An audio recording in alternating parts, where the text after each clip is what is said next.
The following is a special local sports presentation of News Talk 1350 and made possible by North Georgia Technical College, offering you a pathway to your career goals, and by Barrett Funeral Home, dedicated to the families we serve and our community. News Talk 1350 WRWH presents the 2016 Warrior Football Preview Show. And hello again, football fans. Welcome to another season of White County Warrior Football here on News Talk 1350 WRWH. The crew is together once again. It's Drew Harris here with you, along with our analyst this season, Mark Turner, from the White County News sports editor there, and our sideline reporter, Brent Maddox, along with us. And we are happy to bring you this preview show to get you caught up on everything you need to know going into this 2016 football season.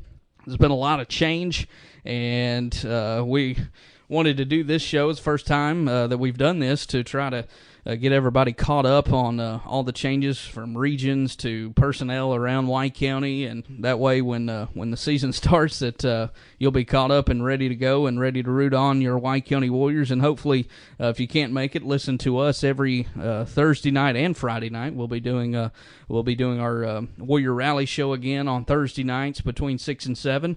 And then on Friday nights, we will have our tailgate show kicking off at 6 o'clock, and that'll lead up to kickoff of the game at 7:30. Coming up on this show, though, we will have a look at last season and what went on.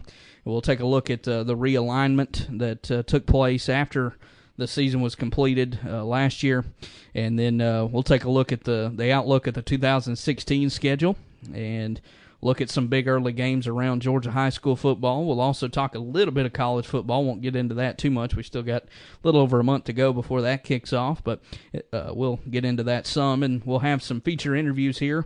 We will interview the new athletic director of White County High School, Alan Griffin, as he takes over for Neil Young, who is now enjoying the retired life. We'll also talk with head coach Bill Ballard of your White County Warriors, and then we'll talk with sports reporter from Access WDUN, Morgan Lee, later on. But first, guys, want to talk about last season, and as we bring in Brent and Mark here. And first of all, good to be back with you guys, and good that football's back in the air, even though it's still hot outside. It's nice to be talking the pigskin again. No, absolutely. I can't wait for this season to kick off again. I'm looking forward to this new region. I know that we lose Buford this year, but we gain Marist and Blessed Trinity. So, but it's going to be an exciting season. I can't wait, and good to have Mark on board. Absolutely. Yeah, he joined us some in the pregame shows last year, and a great analyst there, former coach, and he will be adding a lot to the broadcast this season, and we'll certainly look forward to that. Brent mentioned briefly the realignment there with losing Buford and adding Blessed Trinity and Marist. White County really can't win for losing. As the last 20 years, it seems like we've got stuck with Gainesville, then lose Gainesville, get stuck with Buford, and now we end up with two private schools from the Atlanta area. So maybe the next go around, we'll see what happens and see if they can't cut us a break there. And Drew, even back up further than that, we had Jefferson before the Gainesville era. Yeah, that's right. I forgot about that. But anyway, taking a look at last season, White County finished with a 3-7 overall record. They went 3-4 in region play, and Mark, it was all about some close games early. It was kind of the tale of the record there.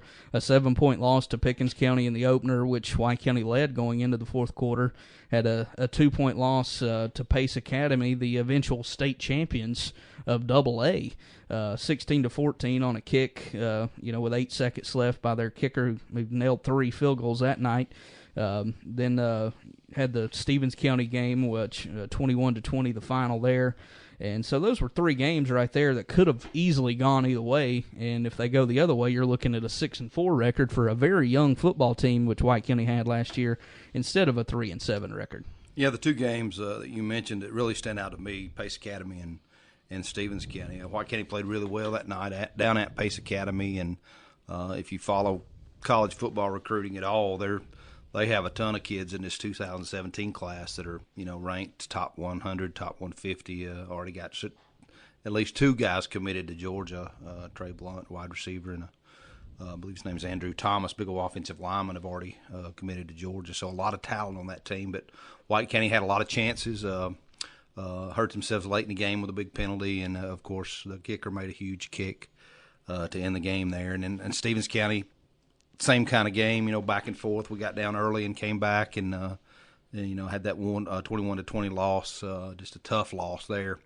Haven't beat Stevens County, and I don't know if we've ever beat them. Have we ever beat them? We did in Yes. 2010. I should have known it was 2010. Yeah. Very that football game will always be etched in my memory. It was a terrific game between two good teams. And that was night. their first meeting ever. Yeah, and Yeah. played a whole So- lot, and that's which is weird Yeah. when they're only mileage-wise about Yeah. 45 miles apart. But you flip the script on those two games, and it's a different looking season. And we got off to a tough start, especially offensively early in the year, and we played some really good teams, Pace Academy and Buford, early in the first 4 weeks of the season, and kind of made things look worse than they actually were because we were struggling a little bit offensively, but we were playing some really athletic big teams and played decent down the stretch. Kind of turned things around. We're very competitive with North Hall. The score was 30-13, but maybe a little bit closer game than that final score indicated.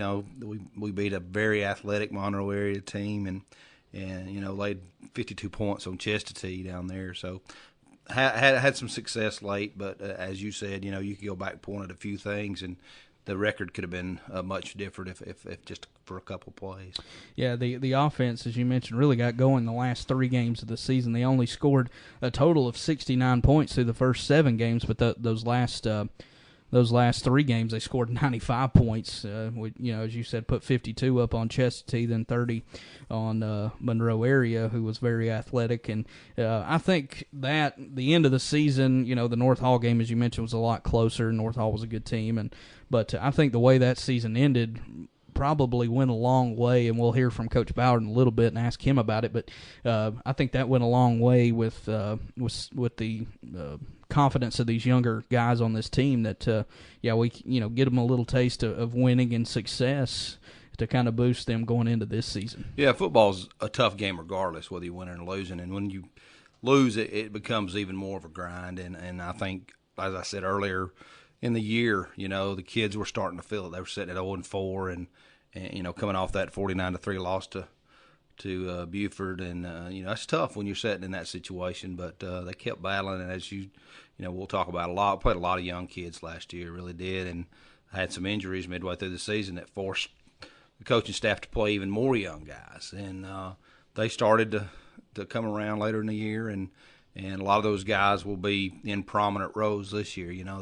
They maybe came off the bench and replaced some injured guys last year, but there's a group of those kids that are really going to have to step up. The sophomores and juniors are going to really have to step up this year. So hopefully that experience will pay off for them as we get into this season. One thing that never really wavered the whole season was the defense. You take out the Buford and the North Hall games, they only allowed 15 points per game to some very good football teams there. And so that's kind of Coach Ballard's forte, and that's one thing under him since he's been here that has always been solid, has been the defense. And they, again, even a year where they were very young, put up some masterful performances against some very solid teams that went on to the playoffs. But the way the region finished last year, Buford won, Stevens was 2, North Hall was 3, North Oconee went on as the 4th seed.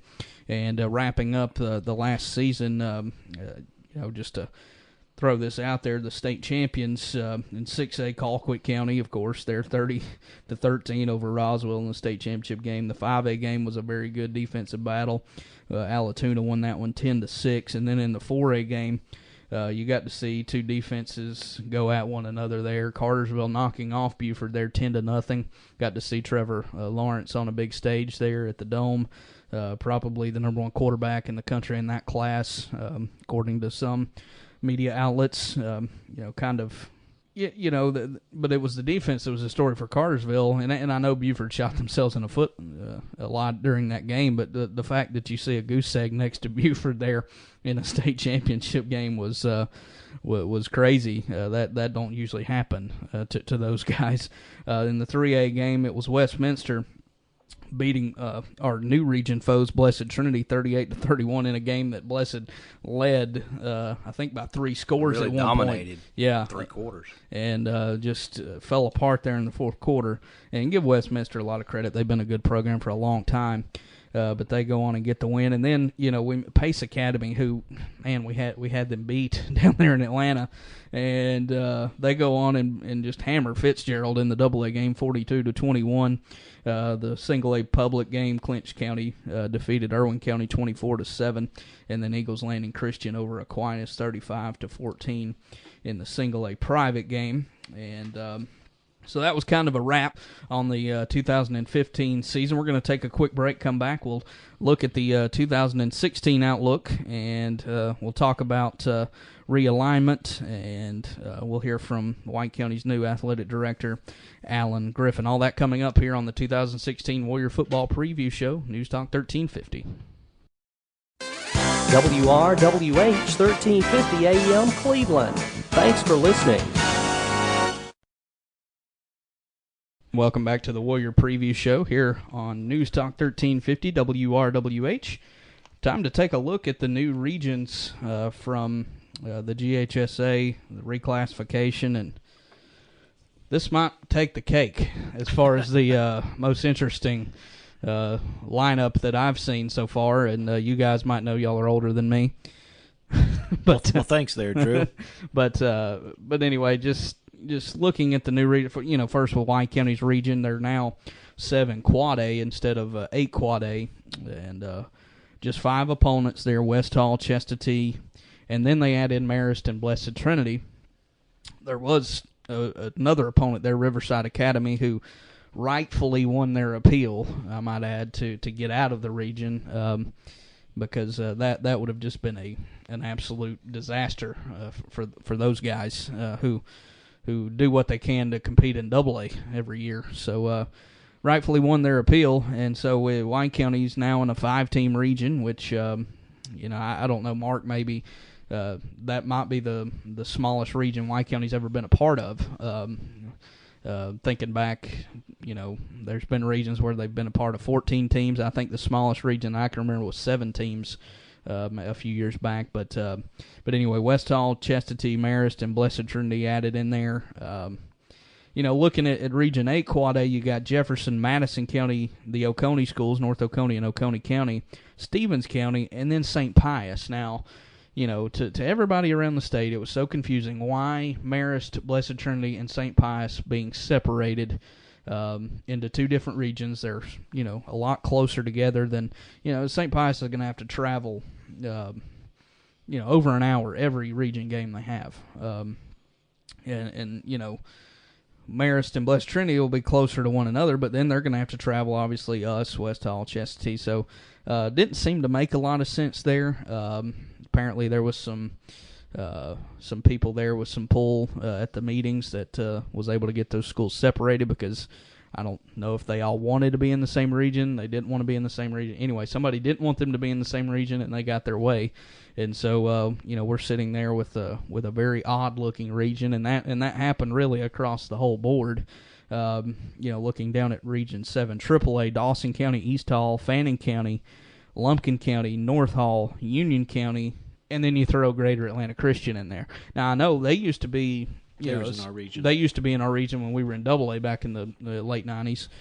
So that's not as unprecedented, but, some of these guys are going to have to travel, a long way. Union County elected to play up, though.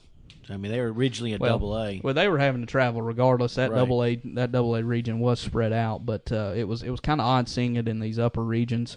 Region 8 AAA, East Jackson, Franklin County, Hart County, Jackson County, Monroe area bumps down to AAA, and then Morgan County's there, with the 3% multiplier added in this year, where if more than 3% of your student body lives outside the county of where the school lies, you got to bump up a classification. Therefore, Buford is now in Region 8 5A with Cedar Shoals, Clark Central, Flowery Branch, Johnson, Loganville, and Walnut Grove. Region 8 6A now is Appalachia, Decula, Gainesville, Habersham Central now joins that region, Lanier and Winder Barrow. The reason that happens is because they add in a new classification this year called the Big 44, where the biggest schools in the state of Georgia are now competing all in one region, or one classification, I should say. Your Colquitt counties down there, you got your all your bigger schools up here, your North Gwinnett's, Brookwoods, all that bunch is now competing in one big region, which is now, what are they are they calling it 7A now, or are they still sticking with the Big 44? Well, I think Gwinnett split into two regions, and of course you left out the University of Grayson. Grayson went out and got all the All-American high school kids that have transferred in. But got a pretty good head coach too. Yeah, Jeff Herron, but he scrapped the wing tee in order to throw the football around. They've got a great quarterback, and he's had a lot of success running the wing tee at Camden, and had great teams down there. But it'll be interesting to see how the Big 44 experience goes. I think it's the best thing they could have done.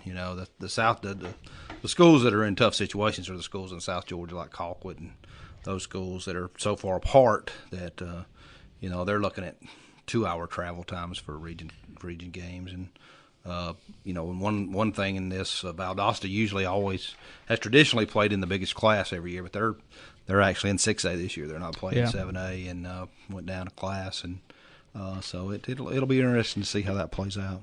Well, just something real quick on the 3% rule there, Drew. I don't know if that really helps us or not, because it's outside the county of people that move in, but yet some of the city schools and private schools in that area, there's people outside in the county that goes to that city school in there. And really, if the 3% rule would have stuck inside the city limits, right, a lot of other schools would have been bumped up. Cartersville was not affected. Correct.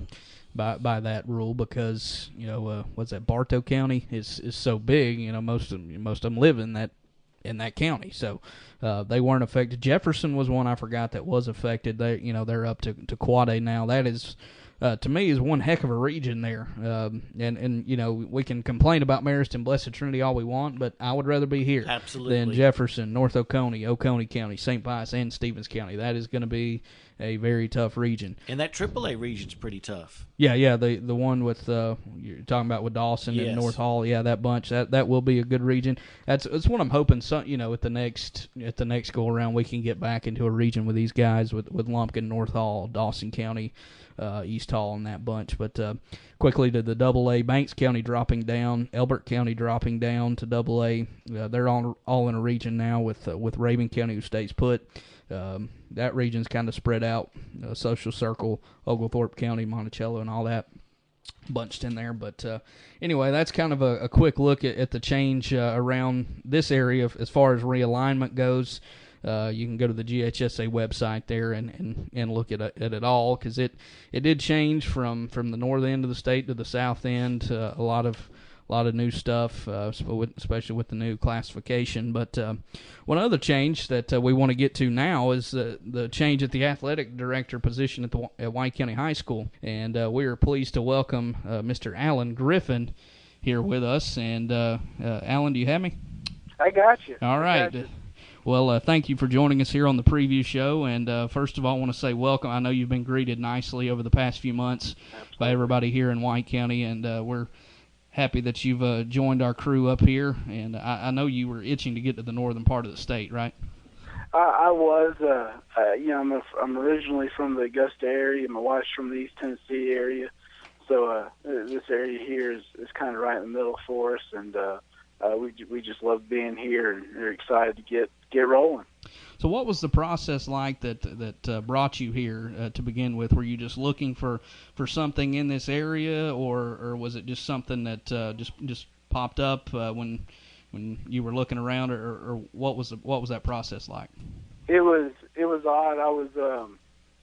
We had just finished a really good year athletically at Pacelli where I was, and I was there for 9 years, and kind of wanted to test the waters a little bit, see what was out there. I was really looking, and I was real half-hearted when I was looking around, but Mr. Osborne called me about the athletic director position here, and came for an interview, and I was thinking, I don't know anybody there. I thought, more than anything, it would be a great experience to do the athletic director interview and go through that.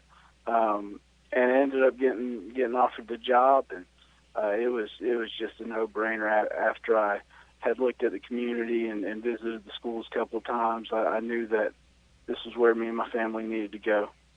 What was the transition like from moving, which Pacelli's in the Columbus area? And right. What was that transition like, trying to move from there up here, finding a house, and then trying to get acclimated to a much bigger school than what you'd been accustomed to?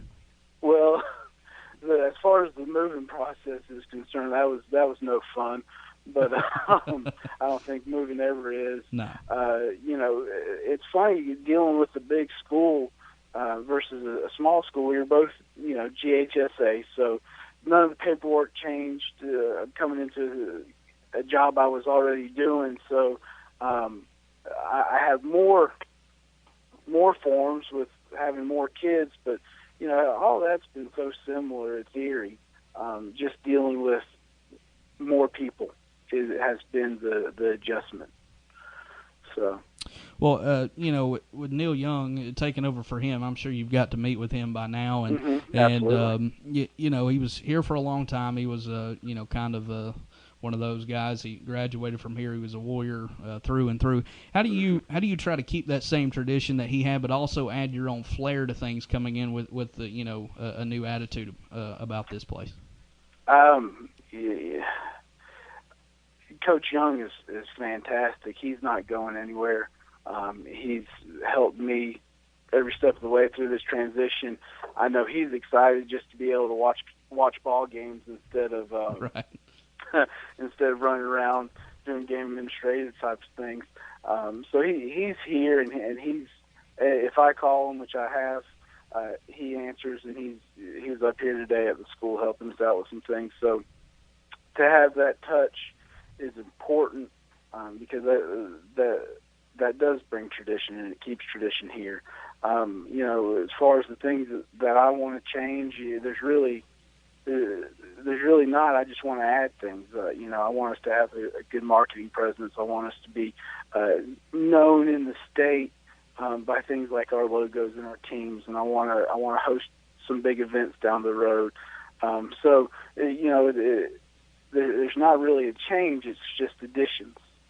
Well, okay. Well, that leads me into what I was going to talk about next. Is I've seen that you have been very active in social media so far. Talk a little bit about that and what you're looking at marketing wise, and even talk the media day coming up for the fall sports on Saturday. Absolutely. Well, I've always had the lifelong dream of being popular on social media. So I figured I'd start a Twitter for our athletic department. It's at WC Warrior AD. And it's not necessarily my Twitter page, but it's the athletic department's Twitter page. And, Friday night will be a great example of what I want to do with it. If we score, I want to, that'll be tweeted immediately. If we get a big stop, it'll be tweeted immediately. Progressive score updates will go out immediately. So, if you're in a situation where you can't watch the broadcast or be at the game, then you could hit up that Twitter and see what was going on. The media day, I just think having a positive relationship with the media is so important because you all put us out there. You put us in the community, and the way communications works, you have the ability to put us out all over the state. So I want y'all to always feel welcome here, and I want you to be able to help us celebrate our successes. And so we're starting that off on the right foot with Media Day Saturday. It's in conjunction with Picture Day, so the fall teams will come in for their pictures. I've asked the coaches to select 2 players and have a coach representing each team and come and field about 10 minutes of questions, just so the media can have a chance to get everybody in one spot and start to develop relationships with with everyone in the media. Yeah, I know we all appreciate that because a lot of times it's hard to catch those people all in the same location together. So that was a great idea, and we're looking forward to being a part of that. Lastly, just your overall message now to the Warrior Nation as we get ready to start this exciting football season. Well, I'll tell you, it's great to be a Warrior. I'm excited to get the kids in school Monday, getting to meet everybody, and I'm just asking for everybody to come out to ball games. I'm asking everybody to bring the love and the support this community has for this school to our games and be positive in all their words and actions. And I want to make a positive impression on every visiting team that comes in here. And I want everybody to leave White County knowing that this is a great place to be. So, all right, Alan Griffin, we certainly appreciate you joining us and for all you've done so far. I mean, you really hit the ground running, and we've enjoyed that so far, and we're looking forward to working with you for a long time here at White County and enjoying a lot of success. I appreciate it, fellas. Thanks for all you do. And that was Alan Griffin, the new athletic director at White County High School. Coming up, we'll talk about the season outlook and have head coach Bill Ballard right after this on Newstalk 1350 WRWH. This is Hometown Radio. Impressive. AM 1350. Back here on the 2016 Warrior football season preview. Drew Harris, Mark Turner, Brent Maddox here with you. Time to take a look now at the 2016 season outlook here. White County looking at their schedule, starting with the scrimmage games. Coach Ballard electing to go with the 2 scrimmage games this season. All of his years prior has just been 1 scrimmage game, but this year we'll be going to Union County August the 5th. Kind of more of a controlled scrimmage there. Not a lot of contact with the quarterbacks, kickers, and that whole thing, but just kind of a situation for the guys to go and play somebody other than themselves to run some plays and get acclimated, get their legs under them a little bit. I think they're going to do 2 24-minute halves, and each team will have the ball in 4-minute increments. Mm-hmm. So it gives everybody a total of 6 offensive series, that kind of thing. And right. The first 3 quarters will be a lot of varsity, and then obviously that last quarter will be the JV 9th grade kids, so make sure everybody gets out there. And the odds are it's going to be about 80-70 game time, which means that turf at Union County is probably going to be hovering near 100. So, right. The last thing they want to do is go up there and get somebody hurt and that kind of thing. You want to stay healthy, and but they opted into the 2 scrimmages because they didn't have spring practice, I guess, right. Which you can do that'll one or pretty the other. much go to the wayside next year because they're going to allow teams to play spring games next year. So it'll be a much different look. But that's a first for White County. A lot of teams around the state had made that decision to get rid of spring practice, especially schools like White County that have to share so many athletes, with baseball or track or whatever. So, but it is interesting to have two preseason scrimmages. They did that when I was in high school here. I know for a few years we did have 2 scrimmages, so it's not unprecedented, but it is unusual. But you still had spring practice, though, right? I can't remember that. I did not play, so I wasn't aware. But anyway, yeah, that the spring game, implementing that'll be fun. Come springtime, we'll be able to take a quick look there and be able to have some fun with that. But the second scrimmage game on the 12th will be at home against Stevens County, and we'll bring that to you on Newstalk 1350 for probably about a half. Once the varsity gets out, we'll call out the JV 9th grade guys, and then we'll talk a little bit about the season, and then we'll probably wrap it up. Sometimes those things can drag on and on when you get the JV and 9th grade in there, and the rules the coaches talk amongst one another during the game, and stuff gets changed, and so it's scrimmage games are kind of hard to games are scrimmage games. Yeah, they're hard to put on the air, but we'll do our best that night. But The season opener will be in the proverbial week 0, August the 19th. We mentioned earlier in the show about the region opponents, with West Hall, Chestatee, Marist, Blessed Trinity, and we mentioned that Riverside Military won their appeal to get out of the region. Well, the schedules had already been made at that point, and so that meant everybody in our region had to find another game, non-region game that is, and it was tough to find one in that slot that that was vacated there by one of what would have been your region opponent. So Wine County had to go to the proverbial week 0, as we said, on August the 19th.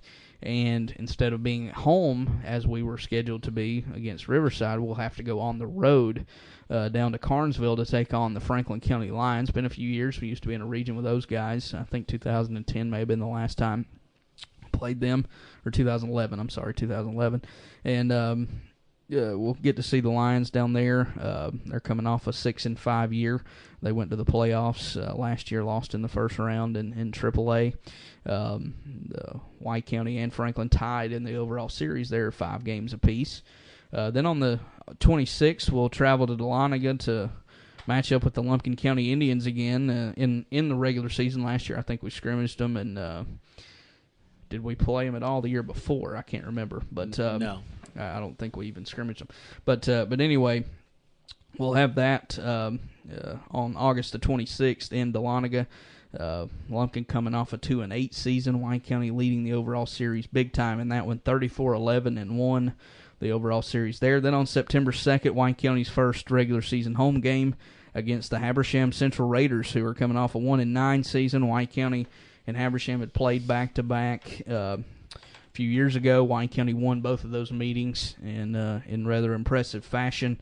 But it's, to me, whether the teams are up or down, Mark, and you were over there for a long time with WCON. This is a game that I like, and I think a lot of people like having every year. It's a rivalry, and it's something that everybody can get on board with. Oh, no question. I know. Being at Habs, covering Habs Central for so long, those folks want to play this game. The communities are really intertwined. A lot of people know each other. It's a lot of relationships on and off the field. So it's a series that I'm glad to see back. It'll be great gates both year. Habersham Central's unveiling a beautiful new facility. They put it in field turf over the winter, and it looks incredible. New track, new scoreboard, so it's going to be really nice going over there. Next year. And this game for me, in the part of the schedule, it begins a little 3-game stretch. It's kind of old home week for me. I know all these Habersham folks. Then we turn right around and go to Rayburn County, and there's 2 or 3 coaches on that staff that I've either coached with or coached at White County. And then you go to North Hall, and I know guys on that staff as well. So really probably my favorite part of the schedule will be the Habersham-Rayburn County North Hall stretch there as we get into the non-region portion of the schedule. Yeah, the trip to Rayburn County, as you said, comes the week after Habersham as we go up there for the first time in a long time. We've hooked up with those guys 11-2 last year were the Wildcats, and what was a terrific season for them. White County trails the overall series record. They're 10 wins to 24 losses. Then the next week we'll be back at home, and this should always be a game every year against North Hall at home, whether we're in the same region with them or not. We should always play one another. Much like the Habersham Central right, series. Yeah, absolutely. North Hall took back the series lead last year, 21-22, and so White County will be looking to have that knotted back up this season. And then rounding out the non-region part of the schedule, September 23rd, we'll travel down to Dawsonville to take on the Dawson County Tigers. They come off another terrific season there. They went 9-4 last year, and I believe was beat by Blessed Trinity in an upset bid there. They actually won the coin flip and got to play Blessed at home, but Blessed Trinity went on to win and go to the state championship game. But a great season for those guys. Odd that this will only be the 7th meeting between White County and Dawson County. That kind of struck me looking there. But that'll be a great non-region schedule in my opinion. You got to play a bunch of them. You want to play teams that are close. You're going to get good gates at every one of these games. Then you finish it off with an open date to get ready for Blessed Trinity on October 7th at home. Get to play those guys. Probably going to be the most physical game of the season. Then you get an open date after that. So, off week, Blessed Trinity, another off week to kind of, you get a week to prepare and then a week to recover. After Blessed Trinity, before we go for our last home game on October 21st against Chestatee here. Chestatee coming off a season they went 0-10. Hawaii County's dominated that series. They've got a new head coach down there. Mark knows a lot about him, and he's got some White County ties there with Sean Conley. Oh, yeah, great guy, and coached with Sean years ago on Lee Shaw's staff. Lee's obviously the head coach at Rayburn County, and Sean's in a tough position. They've gone 1-19 the last 2 years, and so it's a total rebuild. He's brought the spread attack that he's coached at Flowery Branch with Coach Shaw, and then he coached also at Peachtree Ridge. They were pretty wide open spread attack as well. So, looking forward to seeing Sean. I'm probably going to go watch him practice here in the next week or so, and he's a tremendous guy. He was an assistant here for 5 or 6 years, and a lot of people in the community remember him, still know him, and so we're wishing him the best of luck, other than maybe that one Friday night in October. But be interesting to see how they can do the first year. We'll wrap it up with West Hall and Marist on the road, and we'll talk more about those guys in just a minute. We want to get hear from head coach Bill Ballard, and we'll get him on here on the Warrior 2016 Warrior Preview Show. Coach, how's it going out there? Going well. How are you? Doing well. As we take a look at the season, we've been talking about the season upcoming, but let's go back to the end of the 2015 season. A lot of close games early on that didn't go our way, but this young team saw a lot of success, especially offensively, toward the end of the season. And talk a little bit about what you saw there and how that can lead into this season. Well, we had some guys grow up, during the year last year, and were able to start playing them a little bit more, near the end of the season and getting them experience going into the fall this year. And feel like, they did a very good job, and they've worked extremely hard in the off season, running track and lifting, and we've developed several kids that should be players that can make plays for us this year on the offensive side of the ball, as you're talking. And in a lot of games last year with some playoff teams, 2 of them second round teams, and then one of them won the state, and we're 4 points away on the total right there. So I feel like the team got a lot of really good experience against some really good teams last year, and I think going into the fall this year, we're a year older and a year stronger. We worked hard, and hoping for better results. I made mention earlier in the show that the realignment after the season was over. This particular realignment, we see it every couple of years, but reclassification and all that. This one may have took the cake as far as strange as it looks across the state. What were your thoughts on how that all went down with the new classifications and new regions? Well, ours is stranger than fiction. There's no question with Marist, being an Atlanta school, and Blessed Trinity being a Roswell school, and then we're in a mountain region, and an Atlanta school and a Roswell school are in our region. So that's definitely probably the oddest one in the state, I imagine. But we do have 2 local schools in Chestatee and West Hall, and we had Riverside going to be in there, but they're out. They dropped 3 classifications. And that was another oddity, which cost us basically having 2 off weeks and having to open the season with Franklin County on the 0 week. So there was definitely some crazy things that happened to us in the reclassification. We're 10 over, would be in 3A if it were not for 10 students over the number. And so it's one of those things that we are where we are, and we've got to try to make the best of it, and enjoy those drives down to Atlanta and Roswell, and both football and some other sports. So we're excited though about the opportunities. I think we've got a very good. The positive side, the really good side of it is we ended up with a great out of region schedule.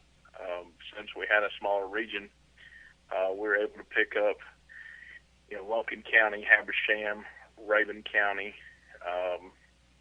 North Hall and then Dawson County. So several local area schools that are on the non-region schedule, and then we're scrimmaging Union and Stevens. So that rounds out, quite a few teams from the local area that we're going to get to play against and compete against, and think will be a lot of fun in those games. And then, going to region play, try to, have the team ready to go, hopefully injury-free, and,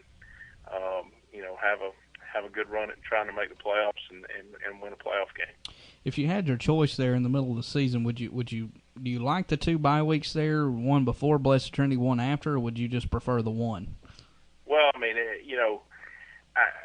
off weeks are sometimes good, sometimes bad. If you're playing really well and you don't have any injuries, you kind of don't really like the off week. But if you're banged up a little bit, obviously an off week can give you a little time to heal up, and if you've got a little extra time to prepare for somebody, which I think that's good.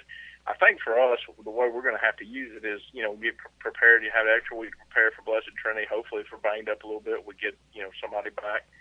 And then, after Blessed Trinity, that gives us an opportunity to get ready for, 3-game stretch that's, really going to determine, what we're able to do as a season. So, I try to look at it from a positive point of view that we're going to use it to the best of our ability there to try to get ready to, have a good run with those last 3 games.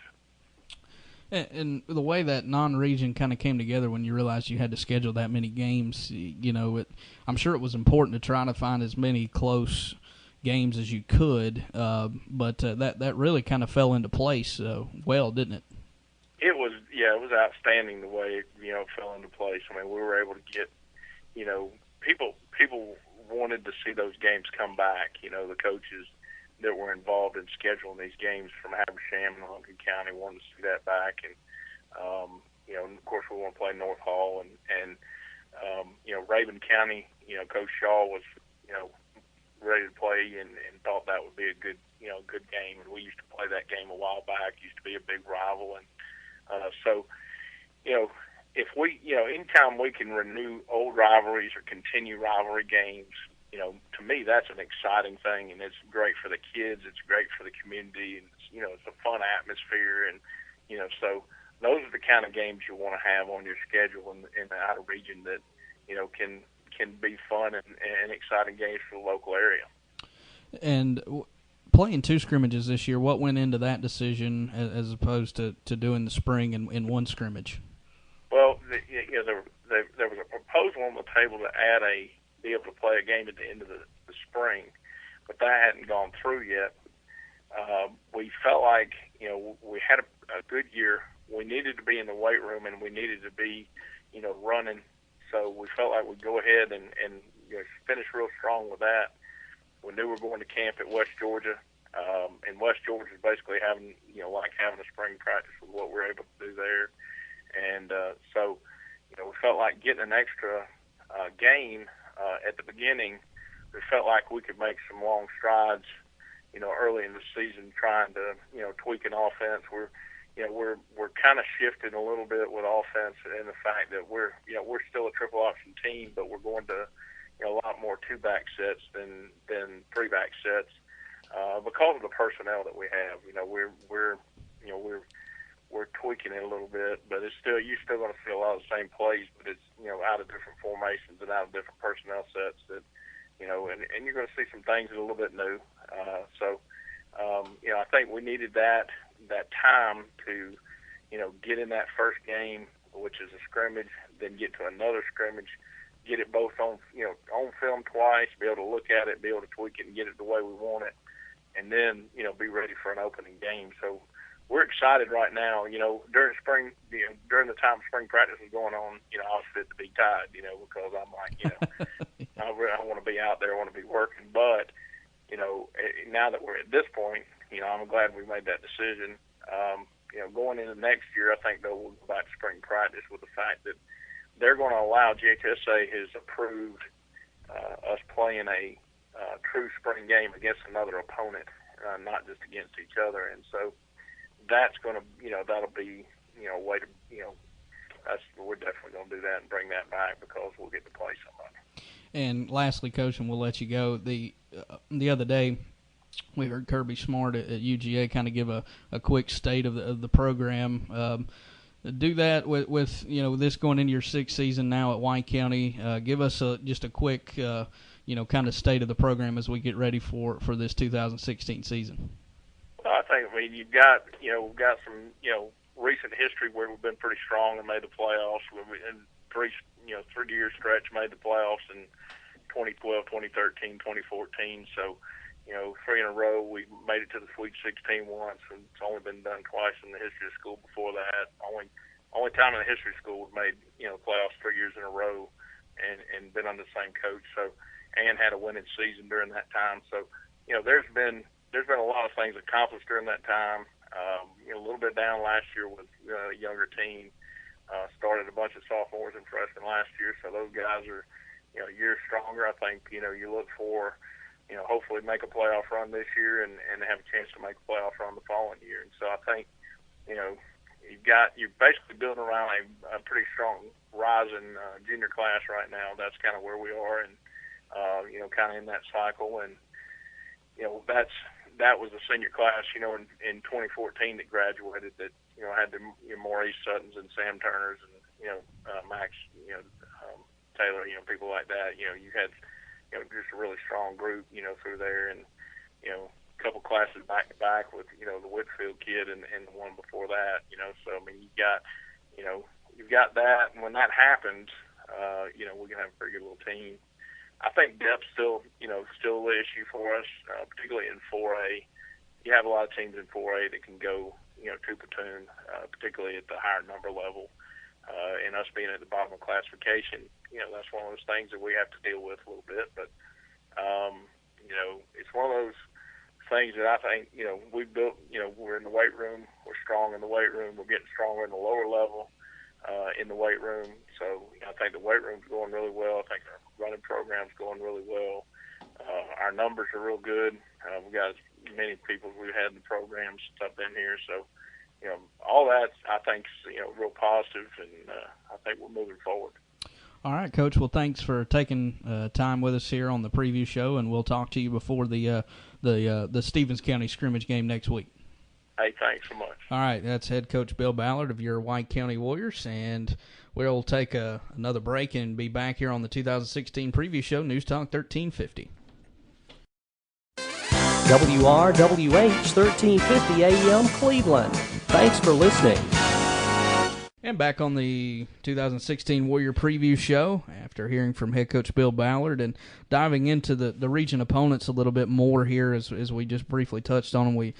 Blessed Trinity is a team we know well, actually. We had them scheduled in the regular season for back-to-back years and then ended up those same seasons running into them in the playoffs. But they're coming off a terrific season under head coach Tim McFarland. They won 13 games. And then they won all 4 of those matchups against White County a few years ago. Marist, their head coach is Alan Chadwick. They lost in the quarterfinals last year to Woodward Academy, 42-14. They went 10-3. They only allowed 20 or more points 4 times in 13 games last year. So they have a very staunch defense. And interesting tidbit about them. Alan Chadwick, as you mentioned, the head coach. He's been there. This will be his 32nd year. Wow. Yeah. And he's 346-63, which is 5th all time. If he wins 10, which they average 10 or 11 every year, he'll be number 2 in the state history of wins for coaches behind legendary Larry Campbell of Lincoln County. But it's just amazing that he spent his whole career at one place. But he probably has one of the better jobs in the state as far as having everything in place, and his system's taught from first grade on up. So it's a great and credit situation. to those guys. They've not always had the numbers as a school.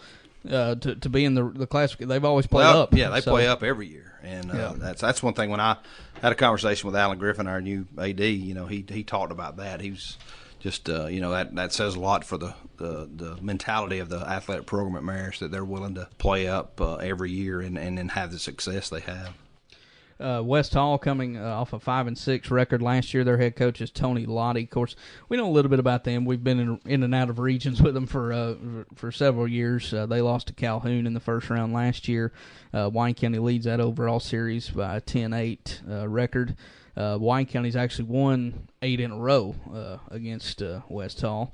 The last win for the Spartans was back in 2005, and I remember that one well. It was a rain-soaked game that they won 7-6. I think they had about 30 yards of total offense that night. They ran the second half kickoff back for a touchdown, which proved to be the difference. But they've made the playoffs the last 3 years. Yeah, a lot of people don't know that. That's interesting, but Coach Lottie's had them playing well. Yeah, I think that ended those 3 playoff appearances ended an 11-year drought where they hadn't made the playoffs, and he's certainly done a good job. His son Anthony will be a freshman punter at Wisconsin, and he's one of the guys, along with those set of, I believe there were 3 of them skilled running backs that graduated, and they've got to replace a lot of folks, but he's certainly done one of the better coaching jobs, I think, in the Northeast Georgia area the last few years.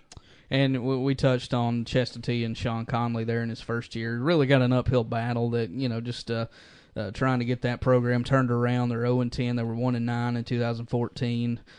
2013, they went 9-3, which was a school best. But Wine County's just dominated that series, 10-2 there. Won the last 7 meetings. The only 2 wins for Chestatee was in 2004 and 2005, and I think one of those years they even beat Gainesville that year. They were really good. Yeah, I believe Lane Vassar was the big fullback there at that time. But anyway, that's a look at Wine County's region opponents. As now we get into talking really about the keys to the Wine County season, guys. And we mentioned Coach Ballard. He mentioned it with the depth being an issue there at the Quad A level. And that's kind of got to be the number one key to me, and I think Mark's probably got that, is just trying to keep the right guys on the field for a full season. Oh, no question about it. And we were talking a little bit earlier off the air. We've already had some injuries. Obviously, one of them, our key guys, Kai Crow, got hurt during the West Georgia camp, and he's out for a long period of time. I talked to him yesterday at practice, and he's hopeful to be back before region starts, but you just don't know until it actually happens. And got a couple other guys that they're counting on that are fighting some nagging injuries right now, and we have to stay healthy. I mean, there's no question about it. There's probably 6, 7, 8 kids that are going to go both ways, and so like Kai, you lose Kai for an extended period of time, you've lost a defensive starter and an offensive starter. It's like losing 2 guys, and he's one of those seniors that's been through the wars, and it's just a tough break to lose him. But I'm sure they'll do everything in their power the next 2 weeks. They have to get out there and get some experience and play and all that stuff in the scrimmages. But you hate losing kids in the summertime to injury or in a scrimmage game. You want them to be there when the games start counting, and hopefully we'll be able to find a way to stay healthy these next 2 weeks. One thing we saw at the end of last year, and what really got the offense going was we saw Caleb Crane get snaps at quarterback some last year, and it looks like he's going to get the bulk of that under center this year. What a threat he is on offense. Mark, you've been to practice, you've seen him slinging around, but his legs, he can run past you, but he can also run through you at times. Now he's slinging it around the field and adding a passing game to this offense. So we've heard Coach Bauer kind of mention some new packages they'll be adding in to kind of fit him and the backs that we have right now in this offense. Well, and the good thing about Caleb is he's so versatile. He will line up that quarterback a lot.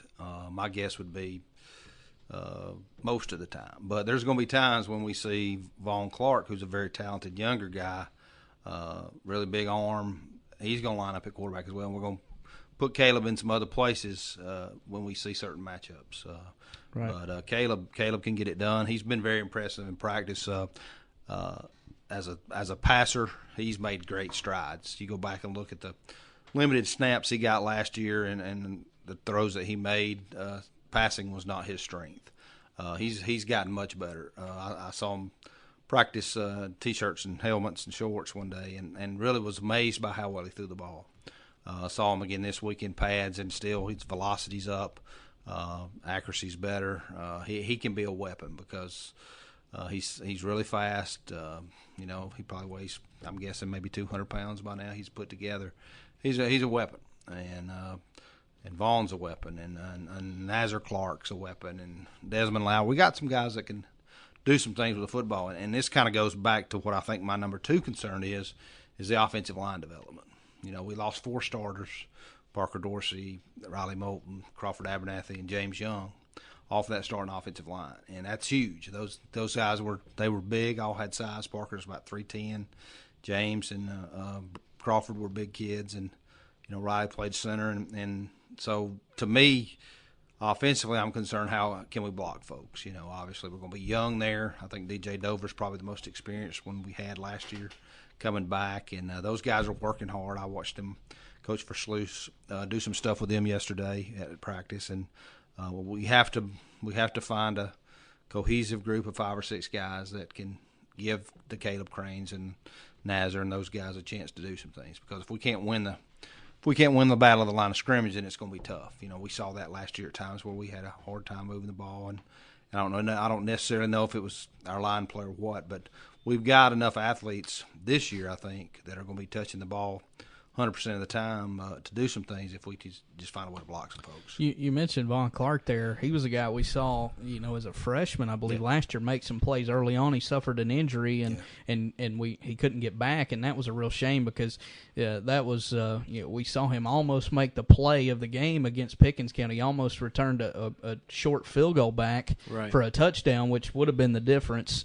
In that one, he one guy got him, I believe, along the 30-yard line, which he almost made a tremendous play there. But we saw what he could do early on. Then he, obviously the injury, but having him back and healthy is going to really be a boost to that athletic group that you mentioned. Well, Vaughn, what a great athlete he was, being a 9th grader and starting on the defensive side of the ball. Even also, he took a few snaps early in the season at quarterback. I think we lost him against Madison County in that monsoon weather that we had that evening, and he was gone most of the year. But like Mark, I went to practice today and watched the Crane kid and the Clark kid both taking snaps under first team. And, it's going to be a huge thing to make sure these kids do stay healthy all season. I mean, depth. We have more depth I've seen this year than what we've had in the past. But you always want more. You always want more depth.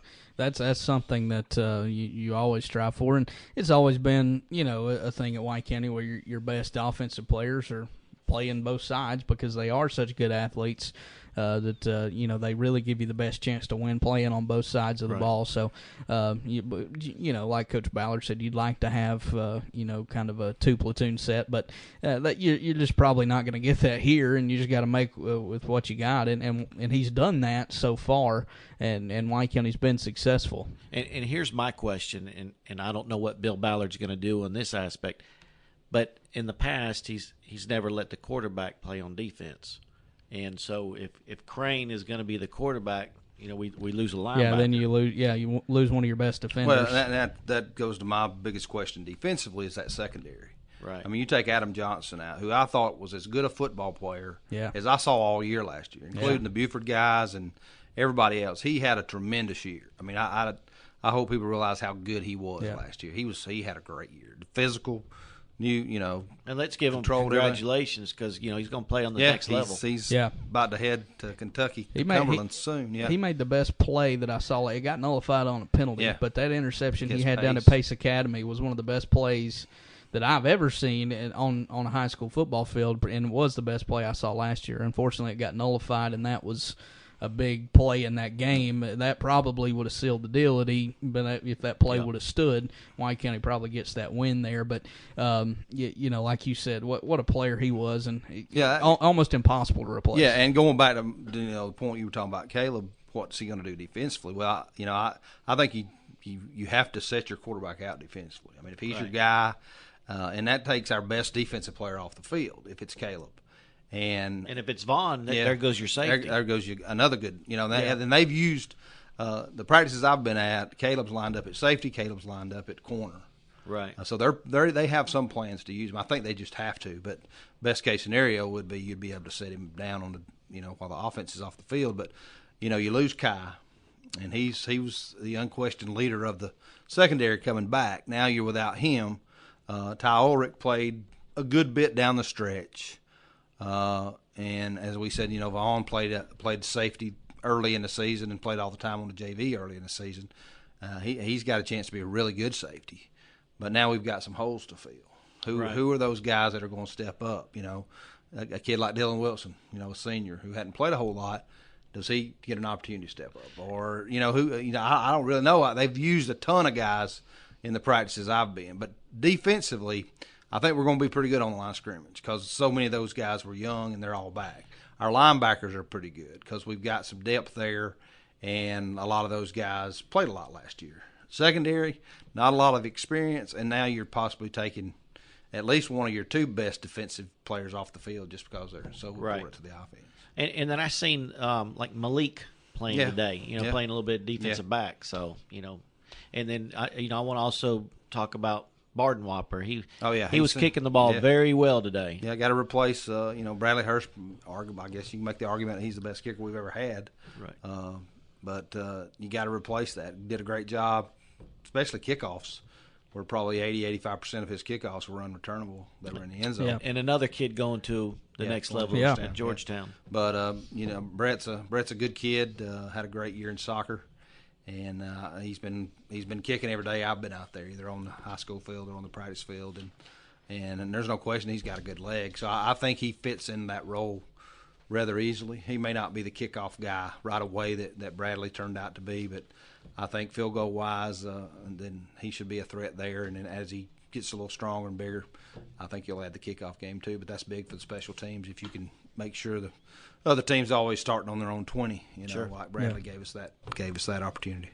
Well, we're going to take one more break, come back, and we're going to talk some other high school games, big early high school games to keep an eye on through the first 2 weeks of the season, and then we're going to hear from Access WDUN's Morgan Lee, who this time of year he's around to every high school in Northeast Georgia trying to get inside scoops, and so we'll hear from him coming up here on the 2016 Warrior Preview Show, News Talk 1350. This is Hometown Radio. Impressive. AM 1350. And back here on the 2016 Warrior Preview Show, Drew Harris, Mark Turner, and Brent Maddox with you. Time to, as we get toward the end here, we're going to take a look at some of notable Week 0 and Week 1 matchups from around the state. Of course, Corky Kell Classics going on. These were just some that I wrote down here. Colquitt County versus Mill Creek. That one's going to be in the Georgia Dome. Obviously a good game there. Lowndes versus Valdosta. That's a big one down there. Habersham Central up here. Habersham versus East Hall is Habersham. Tries to find some close non-region games and try to get some wins on their schedule. That's the big thing. Try to get a win. Yeah, that should be actually a good game. Yeah, that'll be one to keep an eye on. That's in Week 0. Buford versus Roswell. That obviously a great one there. Cartersville versus Allatoona, and a pair of state champions there going at it. Sandy Creek versus they play Fort Dorchester, South Carolina. I hope I'm saying that right. That game's going to be at Georgia Southern. Gilmer's going to take on Fannin County. That's a big game up in the mountains. Blessed Trinity will take on St. Pius. They should be in a region together, but they're going to play one another in a non-region matchup. As we get more local here, Chestatee versus North Hall in Week 0. West Hall versus Gainesville. Jefferson will take on the new Discovery School down in Gwinnett County. Lovett will be taking on GAC. Westminster versus Woodward Academy. That'll be a great game. Elbert County and Hart County. That rounds out Week 0. Week 1. One to keep an eye on. I believe this one's on ESPN2. Grayson taking on IMG Academy in Florida. Prospects flocking to both places, more so to IMG, obviously, than to Grayson, but a lot of local prospects flocking to Grayson, and that'll be one to keep an eye on early. Yeah, I looked on IMG's website several times last year, is following Isaac Nada and some of those guys from Georgia, and I think the tuition to go to IMG is about $75,000-$80,000 a year. I'm not sure what Grayson's pulling in for all these guys, but would be my guess that as many high D1 prospects on the field as maybe any game in the country all season. I mean, it's just IMG's probably got 25 to 30 high D1 guys, sophomores, juniors, and seniors, and there's a ton of them at Buford. At Grayson. And so it ought to be a really good game. I'm contemplating on making the drive down to Loganville and watching that one in person. Might get down there early just to see the athleticism that's going to be on showcase there. other games around week 1 in the state. West Forsyth and Pace Academy will hook up there. Houston County will take on Peach County in an well, not inter-county, but they're county side-by-side there. Jacob Fromm from Houston County taking on, I assume Coach Campbell's still at Peach County. He's had a good run down there, if I'm not mistaken. No, I don't think he is. He's not there anymore. I didn't research that one, but I wrote it down as that's those counties side-by-side. Fort Valley lies there in Peach County, and I always kid Bill Schofield up here because he's from Fort Valley, and I always say now Fort Valley is next to Warner Robins, right? And he always corrects me and say, no, Warner Robins is next to Fort Valley. Yeah. He said Fort Valley was there first. And now that I think about it, I think Chad Campbell is still at Peach. So, but Gilmer and Union and Flowery Branch North Hall, Chestatee and East Hall, Marist and Lovett, Stevens County, Franklin County, GAC and Westminster, Elbert County will take on Washington Wilkes, Rabun County, Mount Pisgah Christian. So a lot of terrific non-region games there in Week 0 and Week 1 to kick off the season, August 19th and August 26th. Taking a quick look as we're not going to talk much about college football, but games eventually that won't start till September, but Week 1, we get Kansas State at Stanford, Georgia, North Carolina in the Dome, Oklahoma, Houston. That will be in Houston at NRG Stadium. LSU, Wisconsin. That one at Lambeau Field. That one would be a fun one to go to there. USC and Alabama. That one's in Dallas at AT&T Stadium. Clemson at Auburn, Notre Dame at Texas, Ole Miss, Florida State. That one's in Orlando. Georgia Tech and Boston College will go to Ireland to take on to play there in Dublin. UCLA is at Texas A&M. Week 2, we get Arkansas at TCU, North Carolina going to Illinois, Iowa State at Iowa, Virginia Tech and Tennessee playing at Bristol Motor Speedway, looking to break records with the crowd in that game. Texas Tech at Arizona State, Virginia at Oregon. Just some of the interesting games there the first 2 weeks. Well, and you mentioned the Georgia Tech Boston College game in Dublin. Marist and Blessed Trinity are going to be they're playing in Dublin as well, too. Yeah, and which we didn't touch on earlier, but that's pretty cool that they're making that trip as well. And a guy that knows a lot about what we've been talking about here, high school and college, is Access WDUN sports reporter Morgan Lee, and Morgan has been kind enough to join us. He is a busy man this time of year, so we're honored to have him on. Morgan, how you doing? Great, thanks for having me. Tell us a little bit about what your schedule's like this time of year. I know you put a lot of miles on the car, and you probably get rider's cramp. Yeah, just a bit. A lot of it, is just, as you mentioned, most of it's spent in the car, heading out to talk to coaches and do video wraps and get footage and pictures. This past weekend we took a little family break and went up to Lake Burton for the weekend. But as soon as Sunday lunchtime was over, I was driving through towns, Union, Fannin, back down into Dawson and Lumpkin to try to get a few pictures done, and it's just it's a little bit hectic, you might say. Yeah, well, I know you do a preview on each of these teams up in here. Now, that's getting a little bit harder for you because of the new classifications, new regions. What are your thoughts on all this? Everybody seems to be spread out now. We're playing a lot of teams. A lot of teams up here are playing teams they're not used to playing, and I know that adds more stress to you because now you got more teams on Friday nights that you have to write about. Oh, absolutely. I was just getting used to the last round of reclassification, and they throw this at us. So I long for the days of the old Region 7 AAA where all the Hall County schools were playing each other. Absolutely.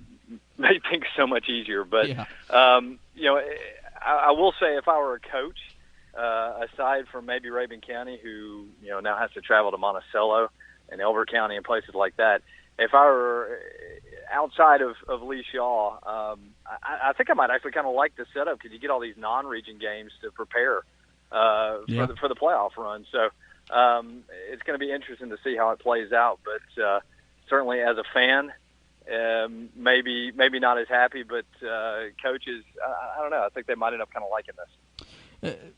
With your going around, I know you're getting close to trying to get that wrapped up. Who do you see locally as being kind of favorites in their regions, and with teams, bringing back a big class or building off success from last year? Sure. I'll start with kind of the biggest and work my way down. I think, you look at the biggest school that we cover is Mill Creek, and you look at what they accomplished last year, having a historic run to the semifinal where they got knocked out by Colquitt, and what was a pretty good game until late. Actually, it was a lot of fun. I wasn't at that one that weekend. I was at the Buford. I'm blanking on whoever they beat. Woodward Academy. But I think Mill Creek, everybody's kind of expecting them to take a little bit of a step back because of so many of the guys that graduated. I think that might be the case early, but I see them as being right back in the hunt for a region title there by the end of that season. Coming down to 6A, I think even though Lanier graduated Derek Brown, I think you got to make them kind of the favorites in that region, maybe even over Decula and Gainesville, just because of the amount of guys they return on that defense. Teams are going to have a real hard time scoring on them. I think that Gainesville and Decula certainly are kind of 1A and B at this point. But I would give the edge to Lanier just because of what they have on that defense. I mean, there are some absolute studs in that group. Looking down a level, I mean, certainly it's Buford. Yeah. I don't know.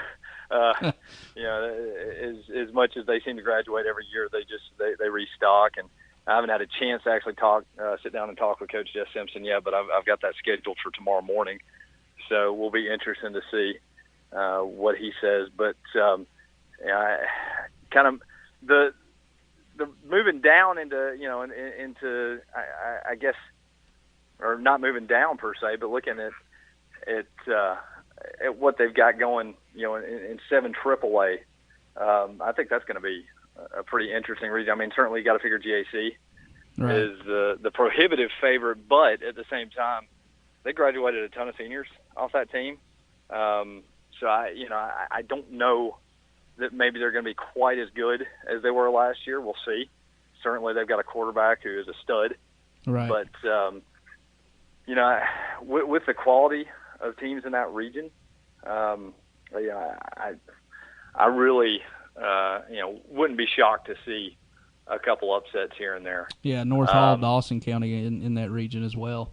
Yeah, absolutely. I mean, you saw what Dawson County produced last year. I'm going to talk to Sid Maxwell tomorrow as I try to kind of, as you mentioned, round out this thing. I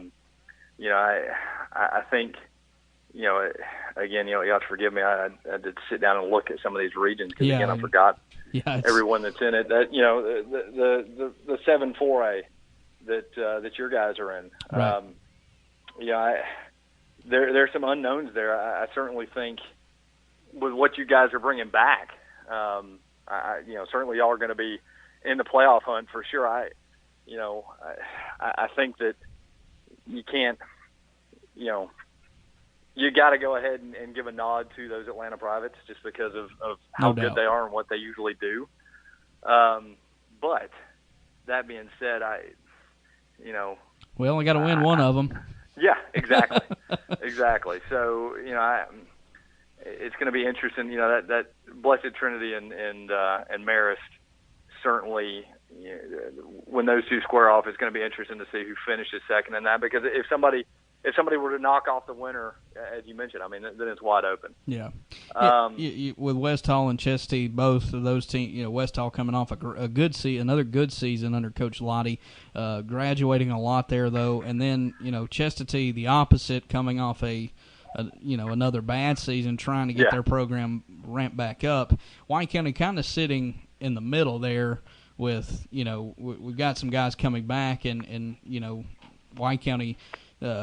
They just play well in those two games. You're a 3 seed. It really doesn't matter, what you do in the other two. Sure. And I think, West Hall will certainly have some talent, but they've got a lot of key guys to replace. In the backfield, on the defensive side of the ball.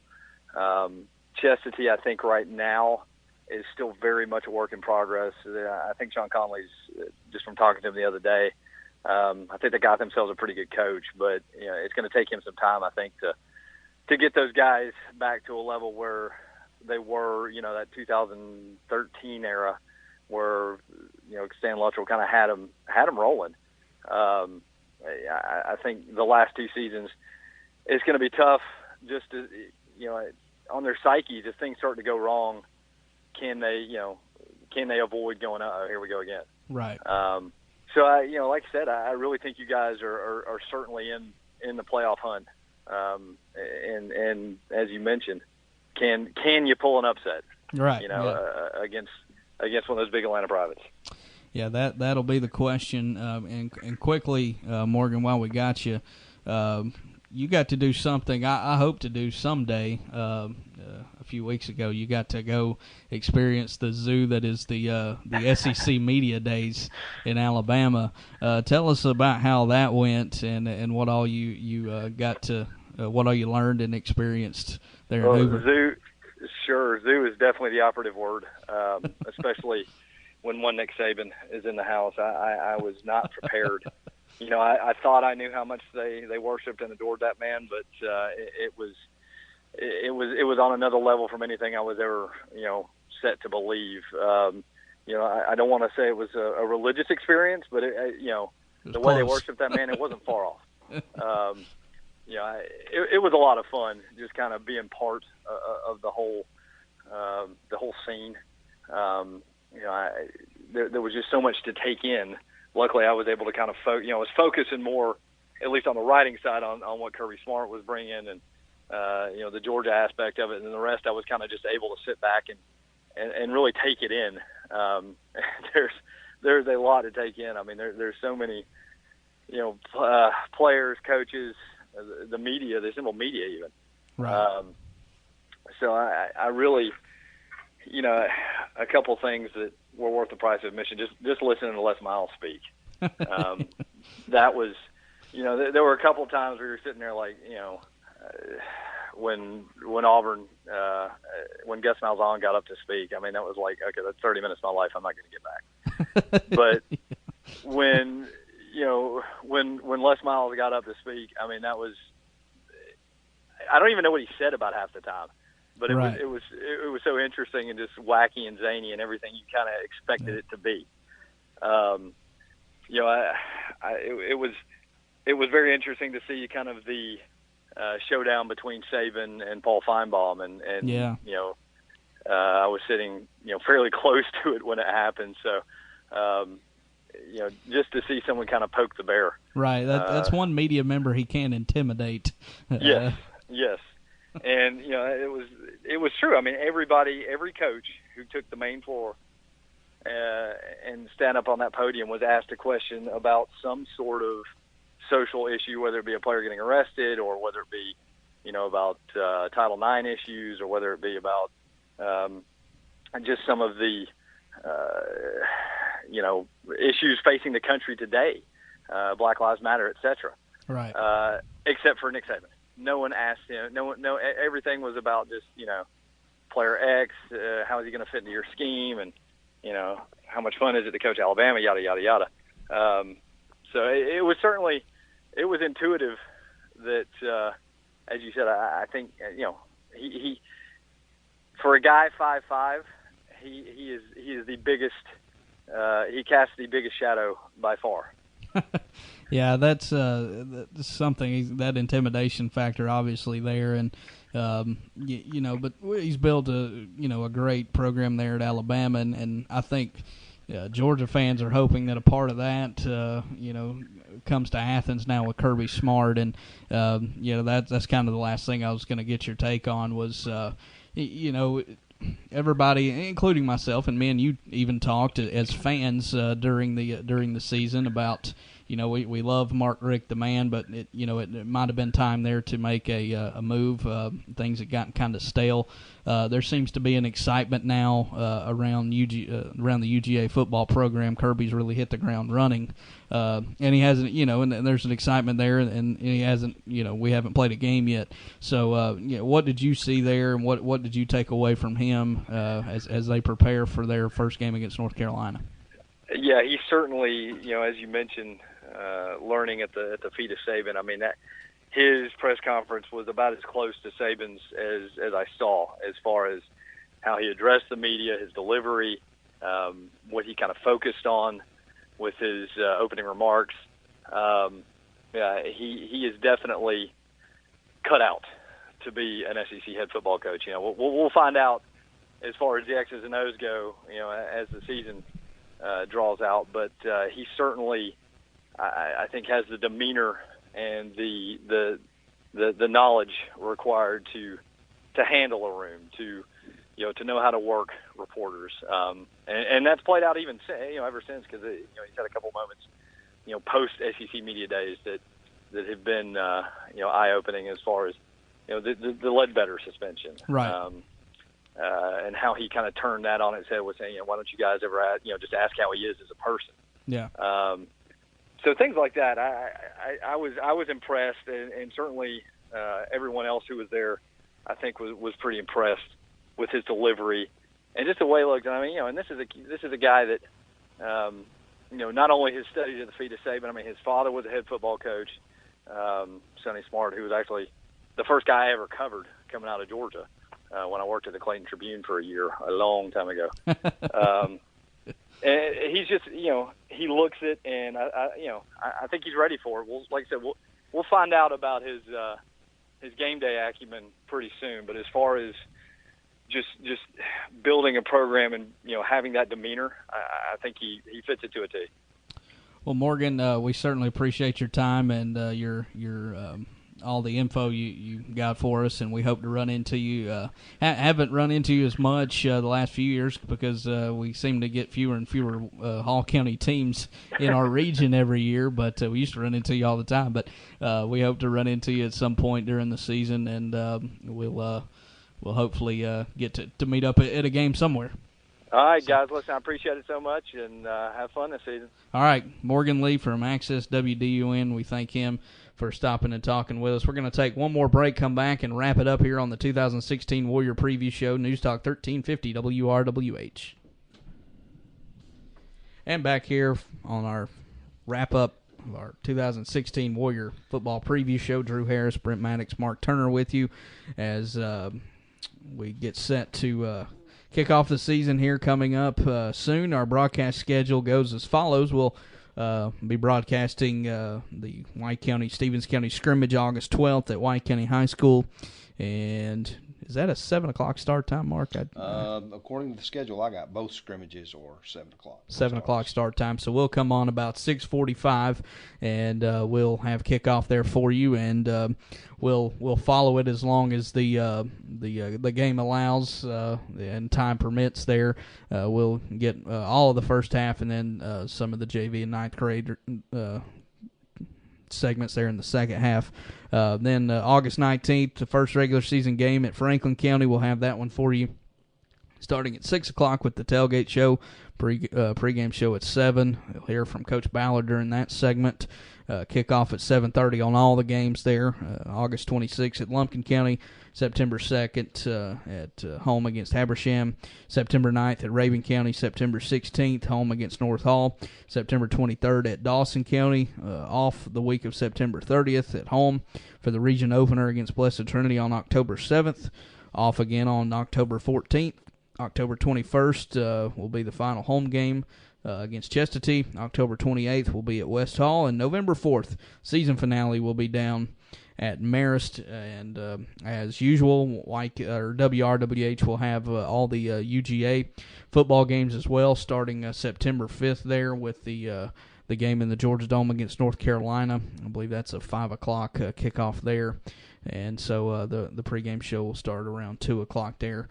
We'll have all that info for you. We'll play, 4 or 5 games before that one even comes about. So we'll talk more about UGA football during our tailgate shows leading up to the first college football weekend there on September the 3rd. I'm sorry, not the 5th, but September the 3rd there, Georgia and North Carolina.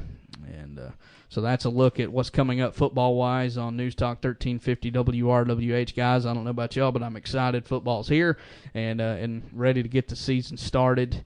And even if it is a scrimmage, I'm going to be ready to get it going and finally be able to get back behind the mic and enjoy some football. Well, I know you are, Drew, and I can't wait. I'll be doing double duty, escorting the team, and then doing the radio station. Looking forward to it.